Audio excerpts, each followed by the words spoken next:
Hello everyone, welcome back to मेरा classes. मैं doctor Ashutosh Pandey आप सभी के लिए लेकर आया हूं दिसंबर 2025 को टारगेट करते हुए हमारा नेट जेआरएफ का बैच सोशियो स्फेयर 2025।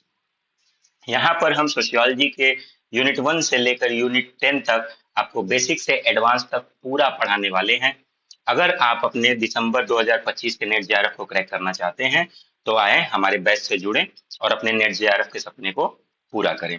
तो चलिए आज के इस लेक्चर में हम आपको पढ़ाने वाले हैं इमाइल दुर्खिम के बारे में, जिसे हम सोशियोलॉजी के फर्स्ट एकेडमिक फादर के रूप में भी जानते हैं। तो इनके बारे में जानने से पहले हम समझ लेते हैं कि ये क्या है, इनका क्या योगदान है, सोशियोलॉजी में इन्हें क्यों इतना सर्वोच्च स्थान दिया जाता है। तो ये सब चीजें इस क्लास के अंदर हम सारी जानेंगे। जैसा कि दुर्खिम को कॉम्टे का उत्तराधिकारी भी माना जाता है। क्यों क्यों जब समाज शास्त्र का उदय हुआ तो अगस्त कॉम्टे ने इस सब्जेक्ट को बना तो दिया, पर अब उनके सामने सबसे बड़ी चुनौती थी इस सब्जेक्ट को पढ़ाने की, इस सब्जेक्ट को एक सब्जेक्ट के रूप में, एक विषय के रूप में अलग अलग यूनिवर्सिटीज में, अलग अलग कॉलेजेस में उसको स्थापित करने की। तो अगस्त कॉम्टे के बाद दुर्खिम आए और इन्होंने समाजशास्त्र को सर्वप्रथम एक कॉलेज में इस्टेब्लिश किया, इसलिए इन्हें हम सोशियोलॉजी का एकेडमिक फादर भी कहते हैं। तो आइए हम आगे पढ़ते हैं इनके बारे में। तो फ्रांसीसी समाजशास्त्री दुर्खिम कॉम्टे के सर्वोत्तम उत्तराधिकारी समझे जाते हैं, जैसा कि मैंने आपको पहले ही बता दिया। इनका जन्म 15 अप्रैल 1858 में फ्रांस के एक छोटे से कस्बे एपिनल, एक कस्बे का नाम था एपिनल, वहीं पे दुर्खिम जी का जन्म हुआ था। तो आपसे क्वेश्चन पूछ लिया जाता है कि दुर्खिम कहाँ के विद्वान हैं या कहाँ के समाजशास्त्री हैं, जर्मनी, फ्रांस, इंग्लैंड, पोलैंड, इस तरह से आपको क्वेश्चन दिया जाएगा। तो आप यहाँ पे याद रखिएगा दुर्खिम जो है वो फ्रांसीसी विचारक हैं। दुर्खिम एक विशुद्ध समाजशास्त्री होने के नाते समाज को ही सर्वोत्तम मानते हैं या समाज को ही सर्वोपरि मानते हैं। ये क्या थे, ये प्योर सोशियोलॉजिस्ट थे। इन्होंने और किसी सब्जेक्ट को लेकर काम नहीं किया था, ये सिर्फ और सिर्फ सोशियोलॉजी पे ही काम कर रहे थे। और ये क्या कहते थे, इन्होंने कहा कि समाज ही सर्वोपरि है। अगर सोसाइटी है तो सोसाइटी में व्यक्ति भी हैं, बट इन्होंने क्या कहा कि व्यक्ति का कोई अस्तित्व नहीं है। अगर आपको रहना है समाज में तो समाज के नियमों के आधार पर ही रहना पड़ेगा। दुर्खिम ने कहा कि समाज जो है वो स्वतः उत्पन्न हुआ है, समाज को किसी ने बनाया नहीं है।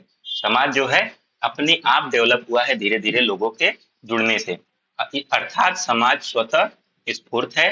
इंग्लिश में इसे कहेंगे सोसाइटी सुई जेनरिस। तो सुई जेनरिस शब्द याद रखिएगा, क्वेश्चन कभी कभी आ जाते हैं कि सुई जेनरिस किसने कहा सोसाइटी को, तो इमाइल दुर्खिम को, तो याद रखिएगा। इसलिए समाज व्यक्ति को अपने अनुसार नियंत्रण में रखने का प्रयास करता है। अब जैसा कि मैंने पहले ही आपको बता दिया कि दुर्खिम ने समाज को ही सर्वोत्तम माना है, समाज को ही वास्तविक देवता समझते हैं, तो इसलिए समाज क्या करता है, व्यक्ति को अपने नियंत्रण में रखता है, अपने कंट्रोल में रखता है। दुर्खिम ही पहले ऐसे व्यक्ति थे जिन्होंने समाजशास्त्र को एक वैध अकादमिक विषय के रूप में प्रतिष्ठित किया और इसके छवि को निखारा। देखिए, मैंने आपकी क्लास के स्टार्ट में ही बता दिया था कि इन्हें एकेडमिक फादर भी कहा जाता है सोशियोलॉजी का। क्यों? क्योंकि इन्होंने इसको एक विषय के रूप में सबसे पहले पढ़ाया था, इसलिए दुर्खिम को पहला अकादमिक समाजशास्त्री कहा जाता है। दुर्खिम को समाजशास्त्र के प्रथम प्रोफेसर की भी उपाधि मिली और इन्हें समाजशास्त्र का अकादमिक जनक कहा गया। तो ये सारी बातें मैंने आपको पहले ही बता दिया। प्रथम प्रोफेसर भी आपके दुर्खिम ही है, फर्स्ट एकेडमिक फादर भी आपके दुर्खिम ही है। आइए आगे देखते हैं। दुर्खिम द्वारा समाजशास्त्र को समृद्ध बनाने के लिए कई महत्वपूर्ण अवधारणाओं का उल्लेख किया गया। जैसे इन्होंने क्या कहा कि सोशियोलॉजी में इन्होंने कई ऐसे कॉन्सेप्ट दिए जो हमारे समाज के लिए आज भी रेलेवेंस दिखाई देते हैं, जैसे कि सोशल फैक्ट, जिसे हम सामाजिक तथ्य के नाम से जानते हैं, सामूहिक चेतना, कलेक्टिव कॉन्शियसनेस, सामूहिक प्रतिनिधान, कलेक्टिव रिप्रेजेंटेशन, श्रम विभाजन, डिवीजन ऑफ लेबर का थ्योरी इन्होंने दिया। सबसे महत्वपूर्ण सिद्धांत इनका है थ्योरी ऑफ सुसाइड, आत्महत्या का सिद्धांत। और इन्होंने धर्म पे भी बहुत काम किया है, तो इन्होंने धर्म का भी सामाजिक सिद्धांत बताया है। आइए इसे हम आगे डिटेल में जानते हैं। अब बात करते हैं the concept of social fact की, कि सामाजिक तथ्य है क्या, क्यों इसका नाम सामाजिक तथ्य है और इसे क्यों समाजशास्त्र में हम जानने का प्रयास करते हैं।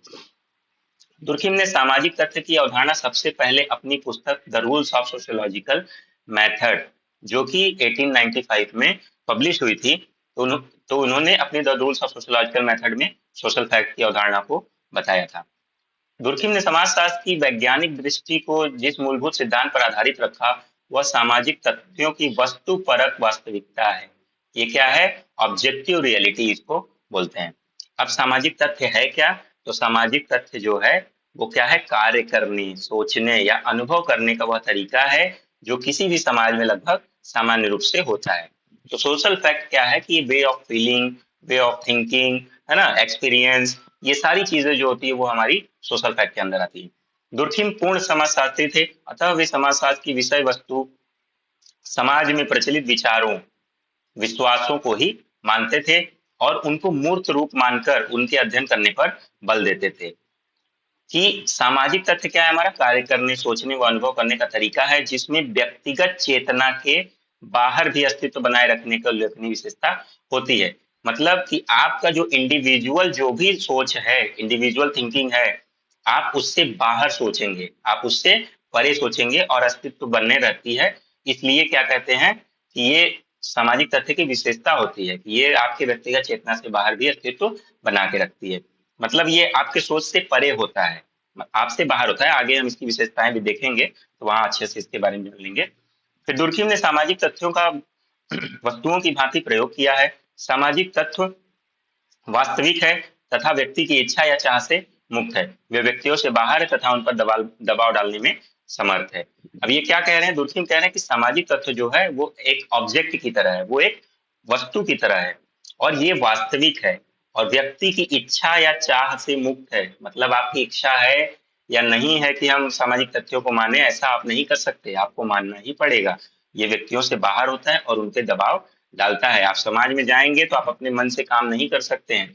किससे कैसे बात करना है, किसका कैसे अभिवादन करना है, ये सारा चीजें पहले से फिक्स होता है। आप किसी को जाके डायरेक्ट कोई मतलब ऐसी बात नहीं बोल सकते जो कि समाज में लागू नहीं होती हो। दूसरे शब्दों में सामाजिक तथ्यों की प्रकृति नियंत्रणकारी या दबावकारी है। मान लीजिए आपसे ये कोटेशन पूछ लिया कि किसने कहा है सामाजिक तथ्यों की प्रकृति नियंत्रणकारी या दबावकारी है, तो जाहिर सी बात है कि सोशल फैक्ट जो है वो दुर्खिम का है, तो आंसर भी दुर्खिम ही होंगे। समाज में प्रचलित जनरीतियां, रूढ़ियां, प्रथाएं, धर्म, सामाजिक नियम सभी सामाजिक तथ्य हैं। देखिए अभी मैं आपसे कह रहा था कि सारी चीजें पहले से ही डिसाइड है कि समाज में हमें कैसे जाना है, क्या बात करनी है।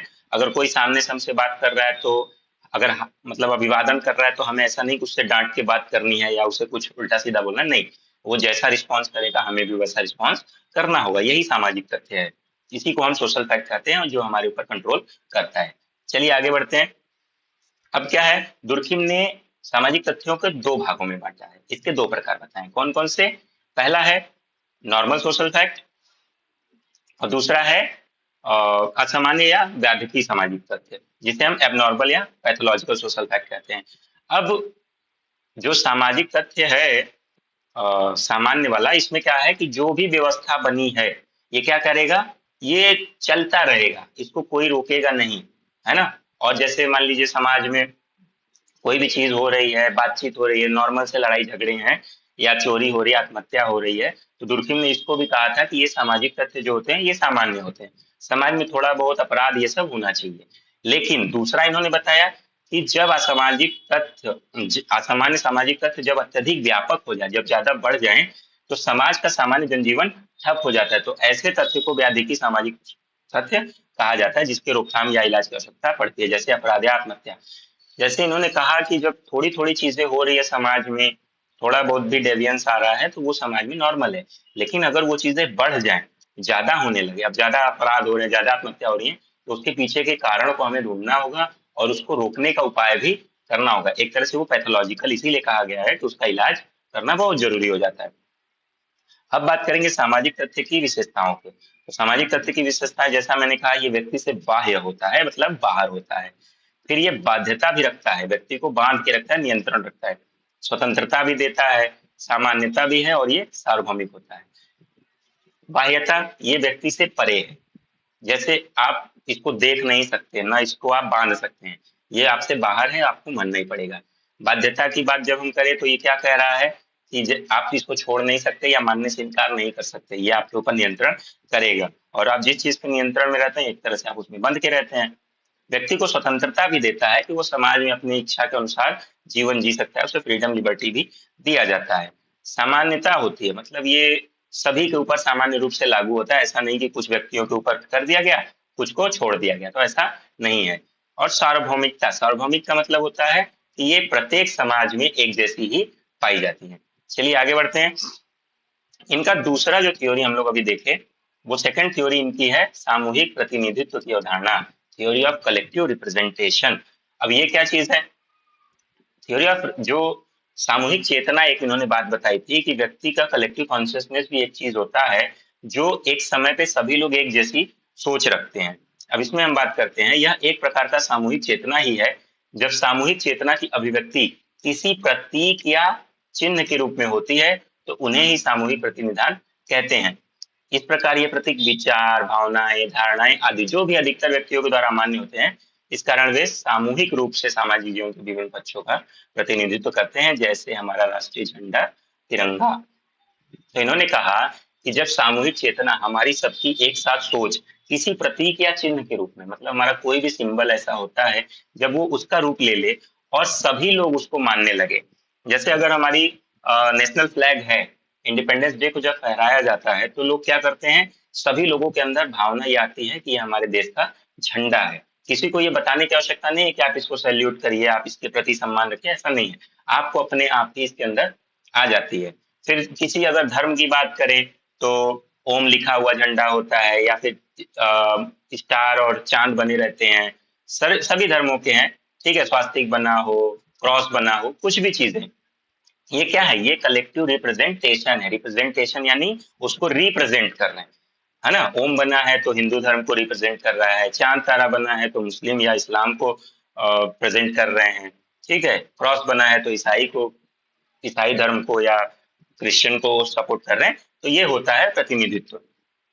सामूहिक प्रतिनिधित्व का जन्म सामूहिक चेतना से होता है, इसको आगे अभी हम देख लेंगे।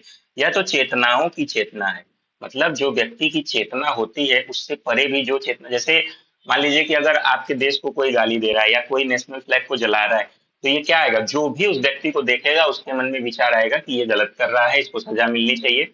और चाहे हम इंडिया में बैठे हों, चाहे हम अमेरिका में बैठे हों, चाहे मतलब हम कहीं भी हों, अगर हमारे इंडियन फ्लैग के साथ या हमारे देश के साथ कुछ भी गलत होता है तो हमारी सोच एक जैसी होती है। इसलिए इसको बोला गया है चेतनाओं की चेतना। इसी कारण व्यक्तिगत चेतनाओं द्वारा प्रभावित नहीं होता। अब ये पर्सनल आपकी क्या वो है चेतना कि नहीं, हम ये सोच रहे हैं इंडियन फ्लैग को चाहे कुछ भी करें हमसे क्या मतलब, नहीं, ऐसा नहीं है। आपके मन में एक बार तो आएगा ही कि इसको सजा मिलनी चाहिए, ठीक है। आगे बढ़ते हैं। सामूहिक प्रतिनिधित्व सामूहिक चेतना या जनमत नहीं बल्कि उसके प्रतीक होते हैं। प्रतिनिधित्व यानी रिप्रेजेंटेशन, मैंने पहले ही बताया कि जब ये सिंबल के रूप में आ जाता है तो हर चीज को रिप्रेजेंट करता है। यह समझ समाज में फैला रहता है, इसका व्यक्ति पर नियंत्रणात्मक प्रभाव पड़ता है। ये सभी समाजों में मिलेगा और सभी व्यक्तियों के ऊपर इसका नियंत्रण रहता है। तो दुर्खिम ने इसको, इसी बात को कहते हुए एक कोटेशन लिखा और समाजशास्त्र की परिभाषा इन्होंने दिया। कहा कि समाजशास्त्र सामूहिक प्रतिनिधित्व का विज्ञान है। कि अगर समाजशास्त्र की हम बात करें तो इसमें इतने रिप्रेजेंटेशन है या इतने सिंबल्स होते हैं कि उसी के आधार पर हम इसको साइंस कह सकते हैं। तो इसलिए इन्होंने कहा समाजशास्त्र सामूहिक प्रतिनिधित्व का विज्ञान है। चलिए आगे देखते हैं। अब हम इनकी बात करते हैं सामाजिक एकता का सिद्धांत, इनका जो है थ्योरी ऑफ सोशल सॉलिडेरिटी। तो सॉलिडेरिटी नाम इन्होंने ही दिया है। अगर आपको कहीं भी समझ में आए, अगर एकता की बात है और वहां यूनिटी की जगह सॉलिडेरिटी लिखा रहे तो समझ जाइएगा कि ये दुर्खिम जी का ही है। तो सामाजिक एकता का सिद्धांत दुर्खिम जी ने सबसे पहले अपनी पुस्तक division of labour in society 1893 में किया था। इनका कहना है कि जो सामाजिक एकता होती है या सोशल सॉलिडेरिटी, ये दो प्रकार की होती है। अब वो दो प्रकार कौन कौन से हैं? यांत्रिक एकता यानी कि मैकेनिकल सॉलिडेरिटी, सावयवी एकता यानी कि ऑर्गेनिक सॉलिडेरिटी। अब ये मैकेनिकल सॉलिडेरिटी और ऑर्गेनिक सॉलिडेरिटी जो है, कहीं कहीं मैकेनिकल सोसाइटी और ऑर्गेनिक सोसाइटी के नाम से भी जानी जाती है। तो इसमें कंफ्यूज नहीं होना है कि समाज के बारे में अलग बताया है और एकता के बारे में अलग, ऐसा नहीं है, दोनों एक ही चीज है। तो इन दोनों भिन्न प्रकार की एकता ने दो भिन्न प्रकार के समाजों को जन्म दिया, जिसे क्रमशः यांत्रिक समाज या स्वाभाविक समाज कहा जाता है, जिसे हम आगे अभी देख लेंगे। अभी जैसा मैंने बताया, अब देखिए यहाँ पे बात करते हैं। ये है मैकेनिकल सोसाइटी या सॉलिडेरिटी, ये है ऑर्गेनिक सोसाइटी या सॉलिडेरिटी। अब जो यांत्रिक समाज है, इसकी क्या क्या विशेषताएं होती हैं? तो देखिए, सबसे पहला है इसमें एकता या समरूपता पाई जाती है। क्यों? क्योंकि ये हमारा आदिम समाज को रिप्रेजेंट करता है। मतलब आधुनिकता आने से पहले जो भी समाज थे, प्राचीन समाज, ये उसकी बात करता है जब राजा रानी का शासन हुआ करता था, है ना, औद्योगिकरण नहीं था, मशीनें नहीं थी, ये तब की बात करता है।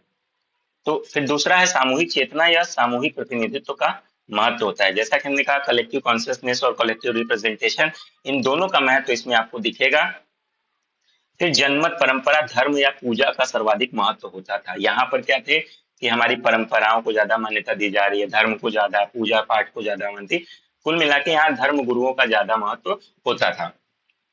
फिर समूह के प्रति अपराध माना जाता था।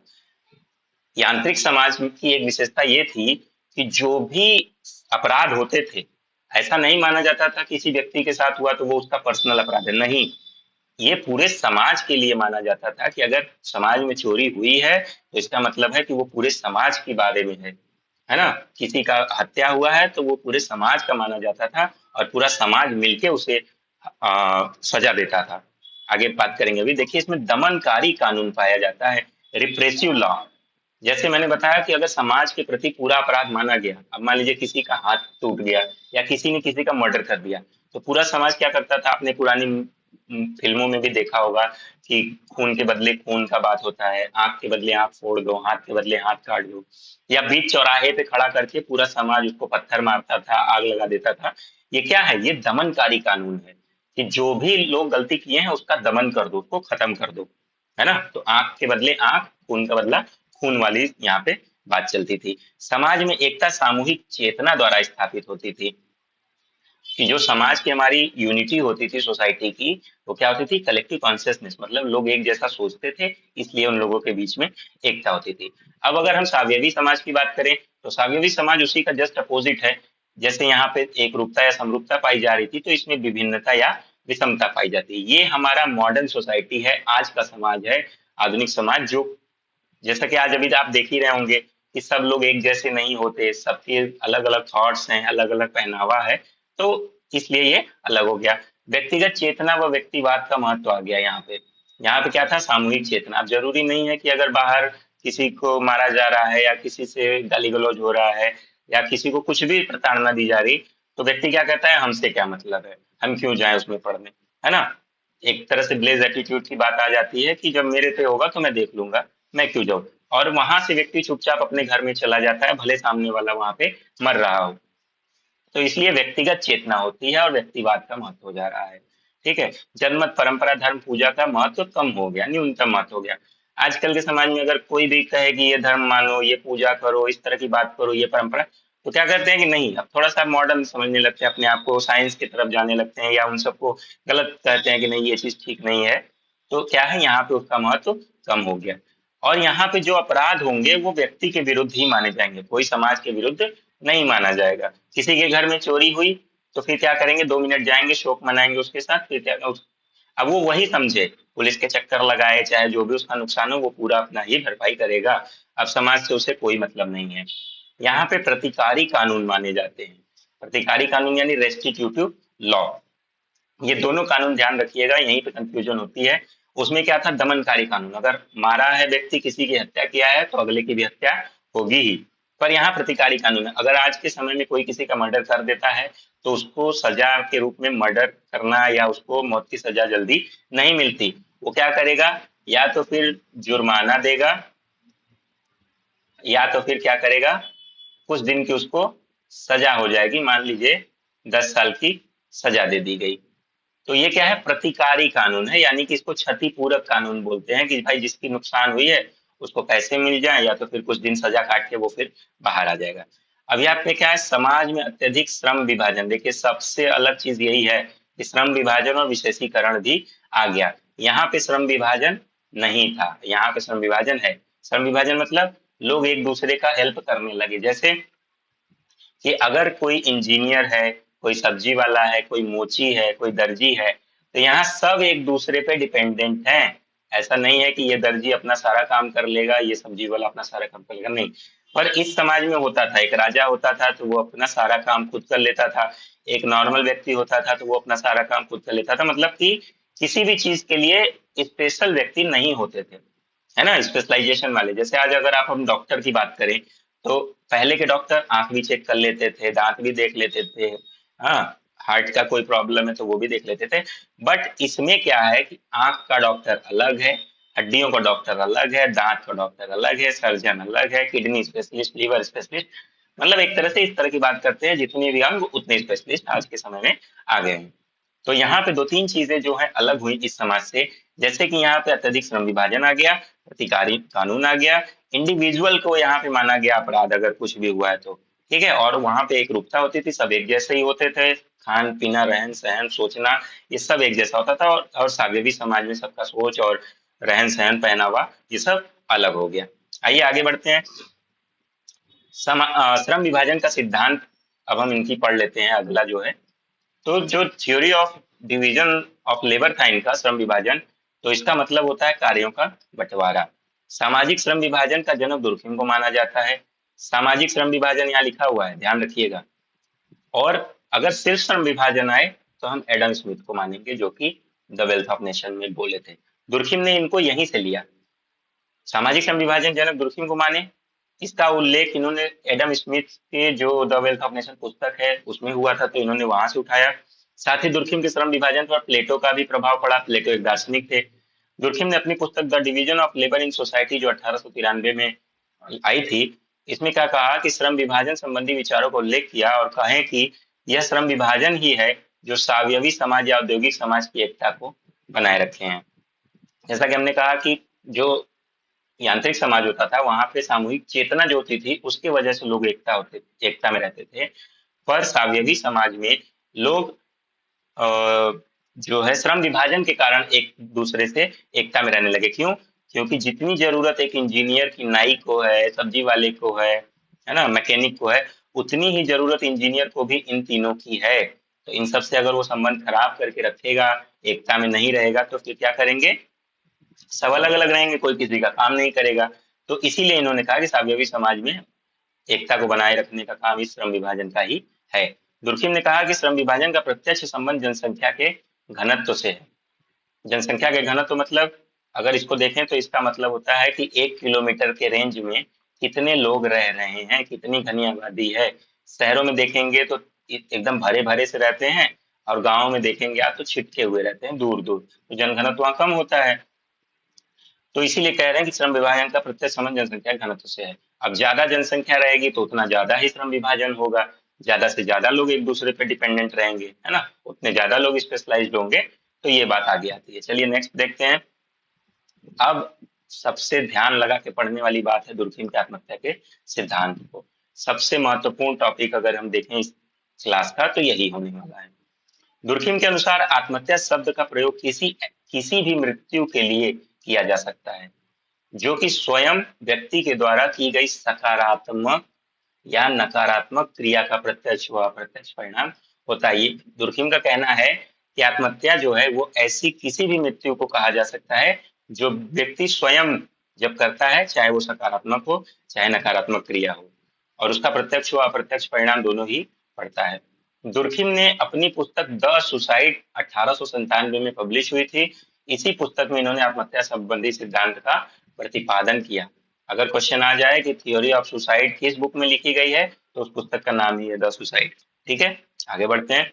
दुर्खिम का कहना है कि आत्महत्या जो है वो व्यक्ति केंद्रित नहीं है। देखिए सबसे बड़ी बात यह है कि आत्महत्या वो व्यक्ति के ऊपर नहीं आता, इसका संबंध सामूहिक जीवन या समाज से जुड़ा है। इन्होंने कहा कि जो व्यक्ति आत्महत्या करता है इसका मतलब है कि वो व्यक्ति गुनहगार नहीं, गुनहगार समाज होता है, क्योंकि आत्महत्या करने का प्रयास जो है वो समाज के द्वारा ही किया जाता है।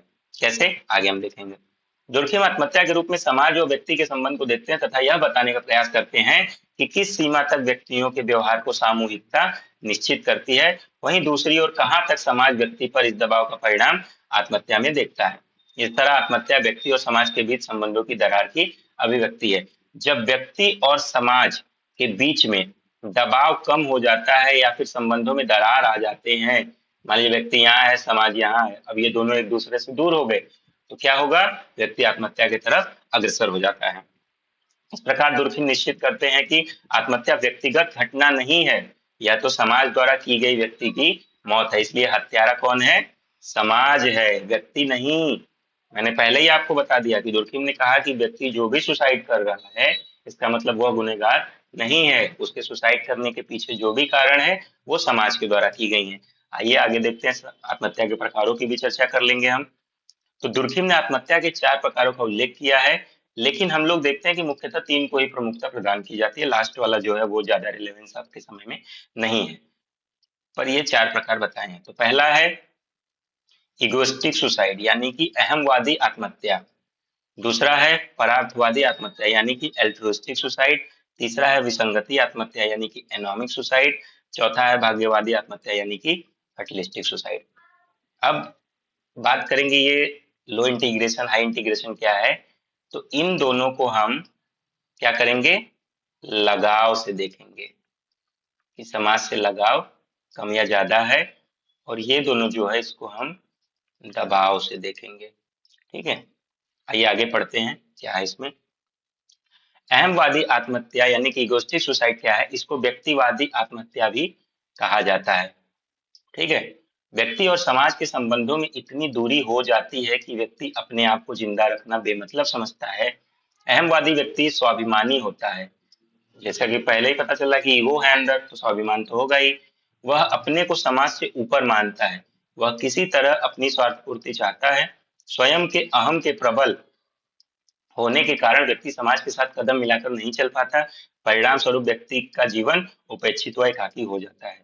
उसके ऊपर समाज के नियंत्रण का कोई प्रभाव नहीं पड़ता। व्यक्तिगत चेतना व सामूहिक चेतना के बीच खाई का चौड़ा होना ही अहमवादी आत्महत्या है। जैसे दिवालिया होना, लॉटरी लगना, बेइज्जती होना, बिजनेसमैन, इन सब का जो सुसाइड होता है वो है अहमवादी आत्महत्या के अंदर। अब इसमें हमने देखा है कि यहाँ पे लो इंटीग्रेशन लिखा है, जैसा कि मैंने बताया कि यहाँ पे आप लगाव की बात करेंगे। अब अहमवादी आत्महत्या क्या होता है कि जब व्यक्ति समाज से दूर होने लगता है, अब उसके ऊपर समाज का कोई भी प्रभाव नहीं पड़ रहा है, कोई भी दबाव नहीं पड़ रहा है। जैसे क्या है कि दिवालिया हो गया, कोई बिजनेसमैन है, अब वो अपने बिजनेस में ही बिजी है, पर अचानक से उसका प्रॉफिट हो जाए या लॉस हो जाए तो क्या करेगा, समाज से कट जाता है। ठीक है, अब समाज से कट जाएगा तो अब समाज से मिल नहीं पाएगा, वो समाज से दूरी हो जाएगा, तो धीरे धीरे उसके अंदर क्या आ जाएगा, अकेलापन। और किसी दिन वो डिप्रेशन में आएगा जब वो अकेलापन महसूस करेगा, और इन सब चीजों की वजह से क्या करेगा, वो आत्महत्या कर लेगा। ठीक है, चलिए नेक्स्ट बात करते हैं परार्थवादी आत्महत्या की। परार्थवादी आत्महत्या में हम पहले ही देख लें, यहाँ हाई इंटीग्रेशन की बात हो रही है, यहाँ पे लो इंटीग्रेशन की बात थी। हाई इंटीग्रेशन यानी जब व्यक्ति समाज से अत्यधिक लगाव देखने लगे, जैसे कि अगर व्यक्ति को ये लगे कि अगर मेरा समाज में रहने का कोई भी मतलब है और मेरी वजह से समाज का फायदा होता है तो मैं समाज के लिए अपनी जान भी दे दूंगा। जैसे देश के लिए बलिदान देना, सती प्रथा है ना, जौहर प्रथा, आतंकवादी, जो हमारी सेना होती है, ये सब क्या है, हमारी आर्मी फोर्सेस हैं, ये सब परार्थवादी आत्महत्या के अंदर आती है। क्यों? क्योंकि जो हमारी सेना है उसे पता है कि हमारा जान बॉर्डर पे जा सकता है, पर वो क्यों वहां खड़ा है, क्योंकि उससे हमारे देश का, हमारे समाज का फायदा होगा, हमारे समाज के लोग सुरक्षित रहेंगे।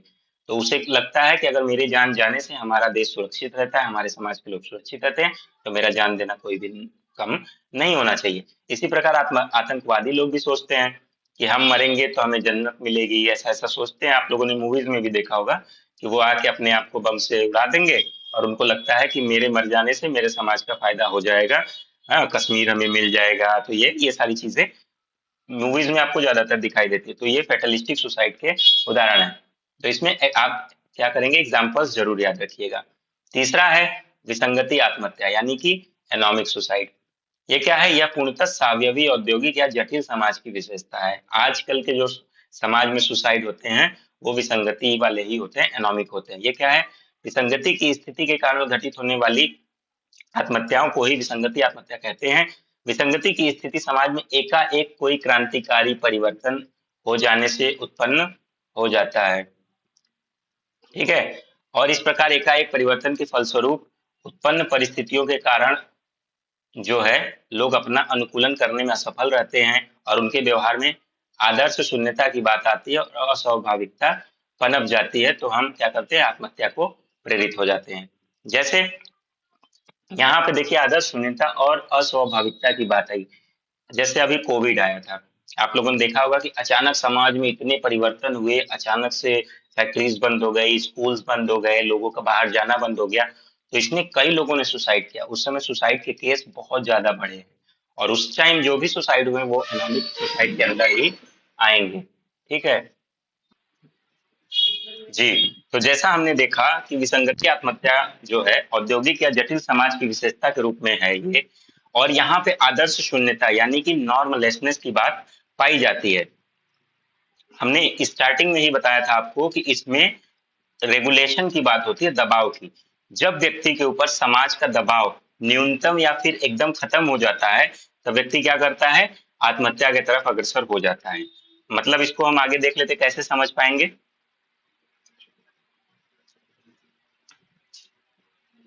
एक सेकेंड दीजिएगा। हाँ, जैसे फसल नष्ट होने पर किसानों द्वारा की गई आत्महत्या, फैक्ट्री बंद होने से मजदूरों द्वारा की गई आत्महत्या, परीक्षा में असफल, ठीक है, प्रेम संबंधों में असफलता, ये क्या है, ये लो रेगुलेशन का ही प्रभाव है।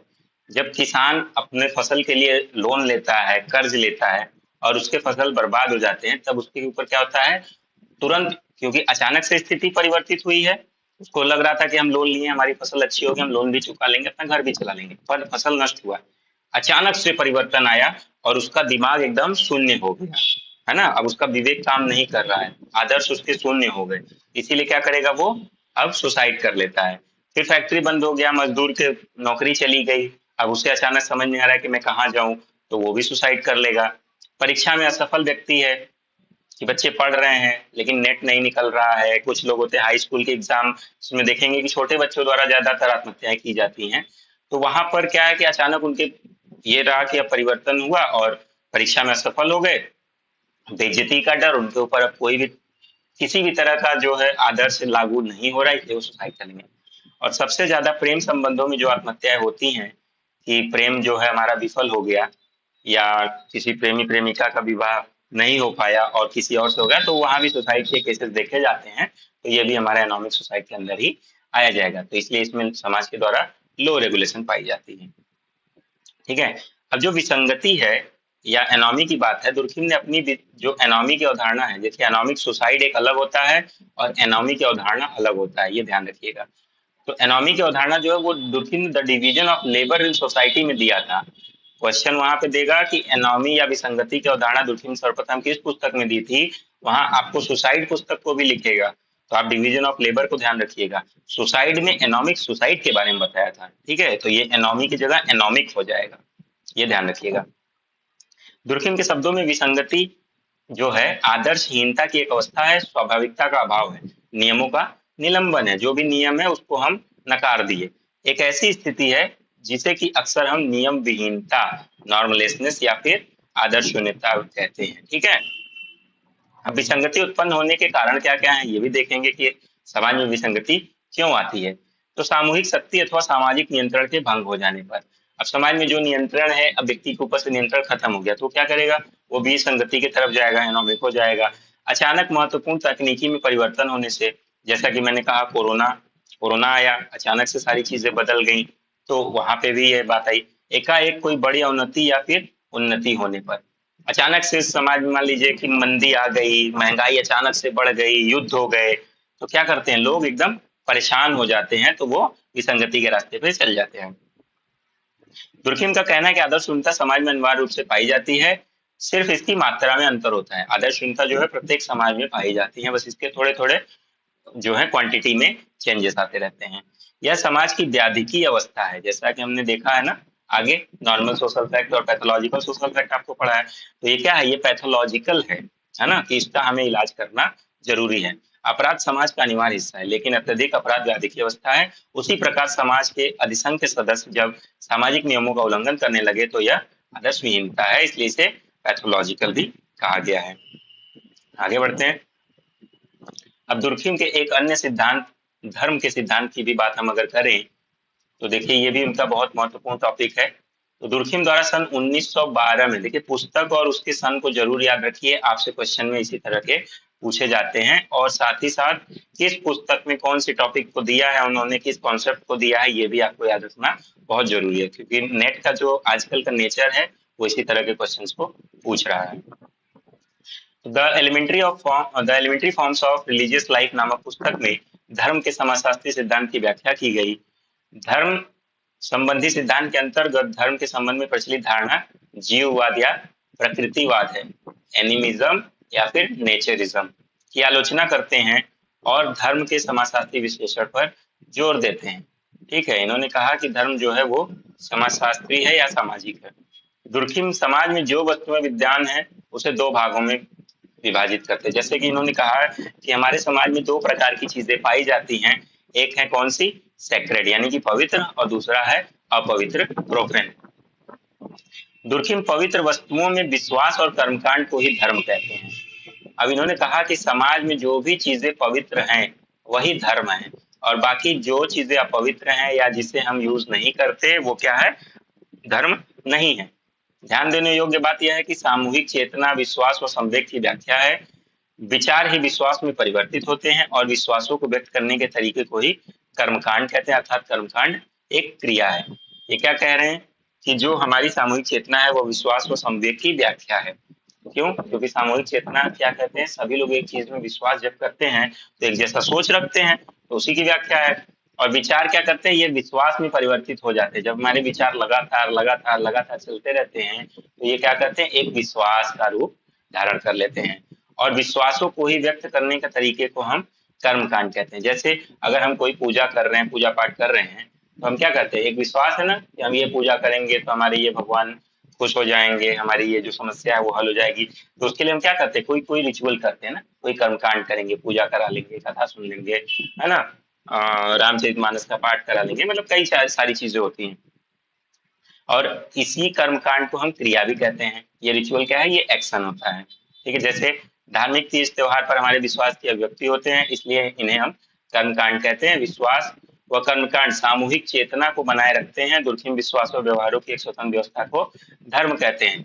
अब दुर्खिम ने कहा कि जो धर्म होता है वो क्या है, बिलीफ है, हमारा विश्वास है, व्यवहारों की एक स्वतंत्र अवस्था यानी कि जो रिचुअल है। ठीक है, रिचुअल्स को ही इन्होंने धर्म कहा है। दुर्खिम के अनुसार धर्म में तीन बातें सम्मिलित हैं। देखिए यहाँ पे लास्ट में हमने यहाँ पे बताया है आपको कि विश्वास, कर्मकांड व नैतिकता, बिलीफ, प्रैक्टिस एंड मोरालिटी, कि जो भी धर्म होगा उसके कुछ बिलीफ्स होंगे। जैसे कि अगर हम किसी भी धर्म को मान रहे हैं, हिंदू धर्म को मान रहे हैं, चाहे इस्लाम धर्म को मान रहे हैं, तो एक कहानी बनी थी कि हाँ मतलब श्री राम जी आए थे या फिर मोहम्मद साहब आए, फिर उन्होंने इस धर्म को इस तरह से प्रचलित किया, तब से हम मानना शुरू किए। अब जब बिलीफ है और कोई धर्म हम मान रहे हैं तो उसमें कुछ प्रैक्टिसेस भी होंगे।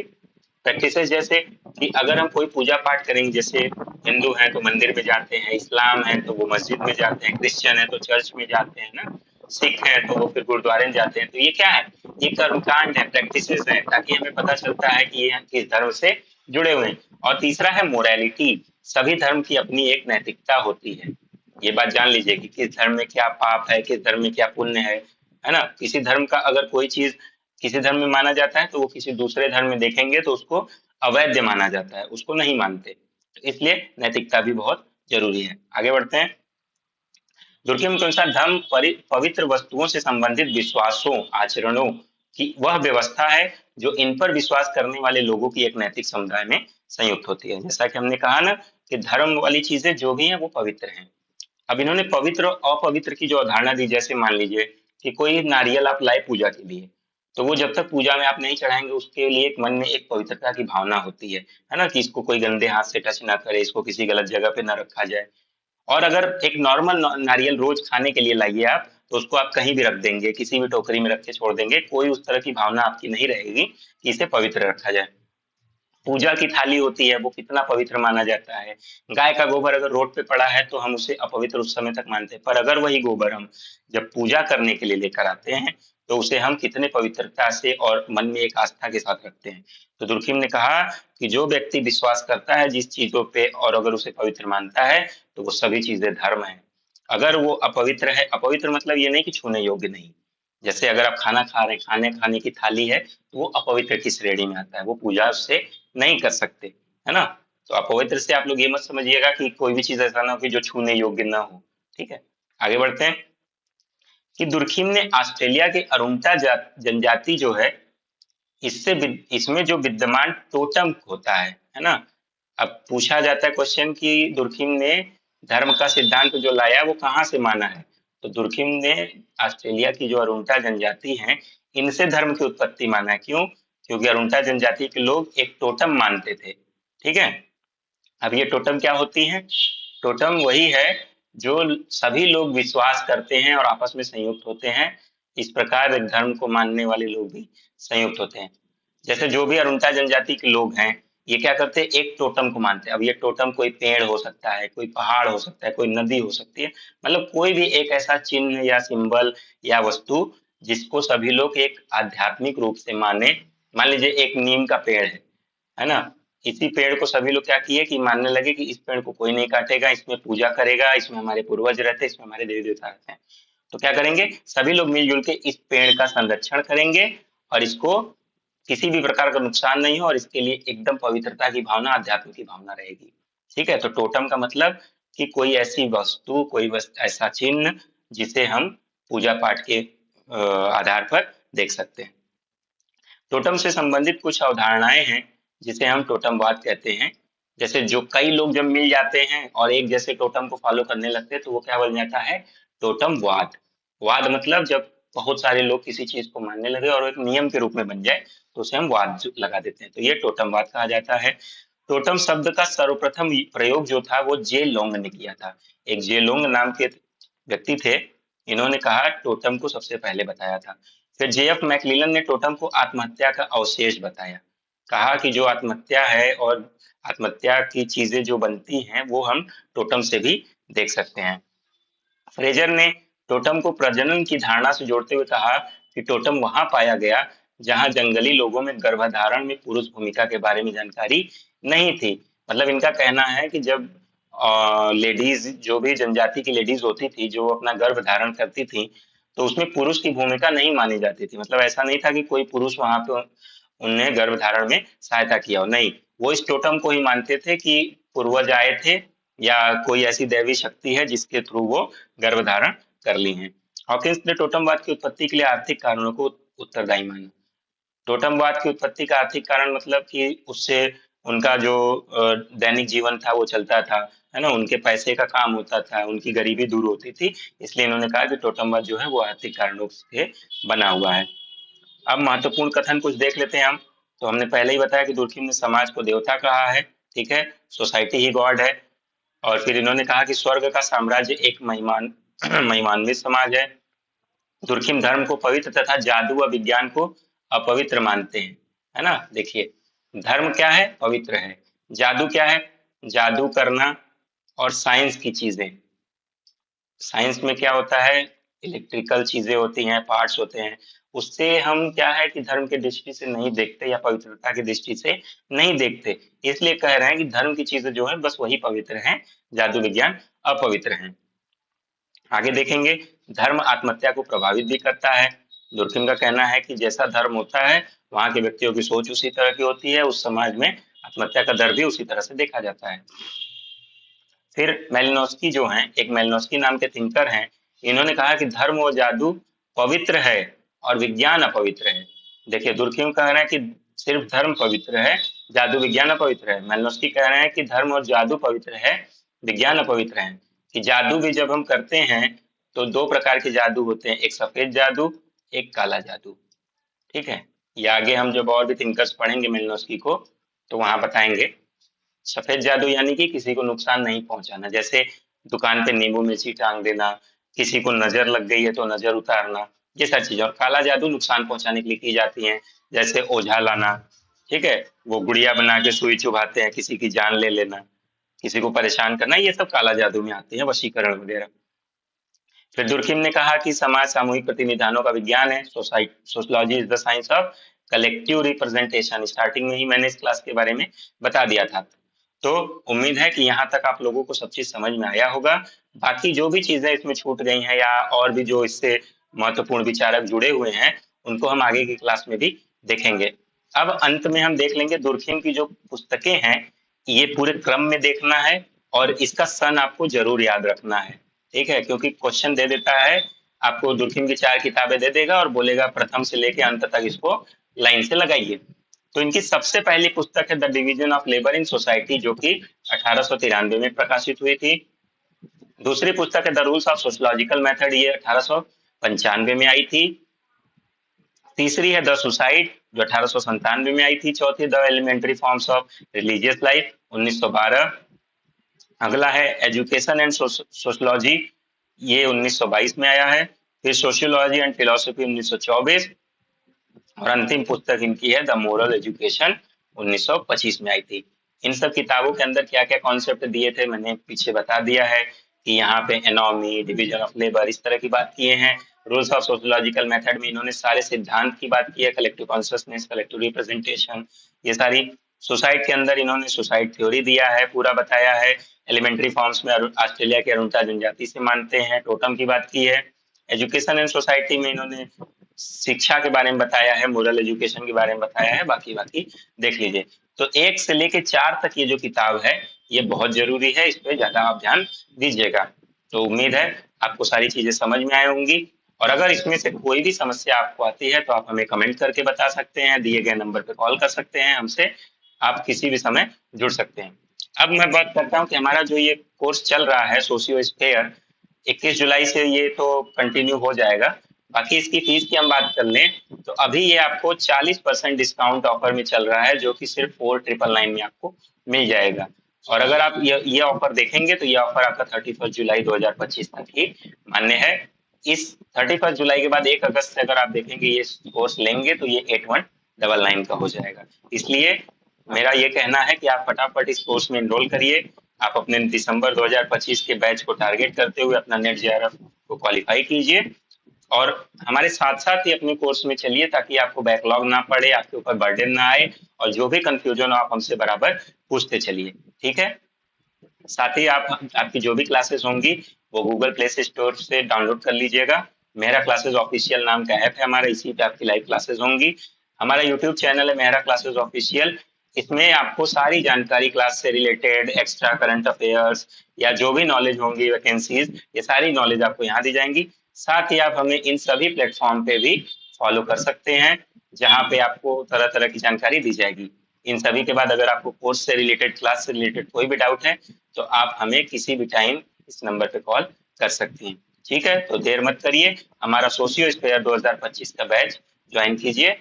ठीक है, okay, thank you everyone, all the best.